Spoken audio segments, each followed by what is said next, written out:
దేవుడు అవమానింపబడడండి. దేవుడు మోసపరచబడడు. దేవుడు అన్యాయస్తుడు కాదు. దేవుడు ఏది చేయాలో అది చేయగల సమర్థుడు. దేవునికి అసాధ్యమైందంటూ ఏదీ లేదండి. కానీ ఎప్పుడైతే మనం ఆయన ప్రకారం ఉంటామో, ఎప్పుడైతే ఆయనకు లోబడి ఉంటామో, ఎప్పుడైతే ఆయన చెప్పింది మనం చేస్తామో, అప్పుడు దేవుడు మన పక్షాన నిజంగా నిలబడతాడు. అంతేగాని ఆయన చెప్పింది చేయకుండా, ఆయన ప్రకారం లేకుండా, ఆయన ఆజ్ఞ ప్రకారం మనం నడవకుండా జీవించినప్పుడు దేవుడు నీ పక్షాన కానీ, నా పక్షాన కానీ, ఎవరి పక్షాన నిలబడు.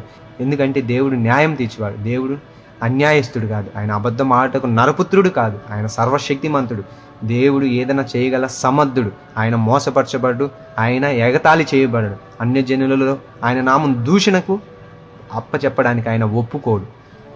కాబట్టి మనల్ని మనం పరిశీలించుకొని, మనల్ని మనం హెచ్చరించుకుంటూ, దేవుడిచ్చిన దాని ప్రకారం, దేవుని ఆజ్ఞ ప్రకారం మనం నడుస్తున్నామా లేదా, మనల్ని మనం పరిశోధన చేసుకుందాం. మనం అన్యులు చెప్పే మాటకు మనం లోబడలేదండి. ఎందుకంటే లోకం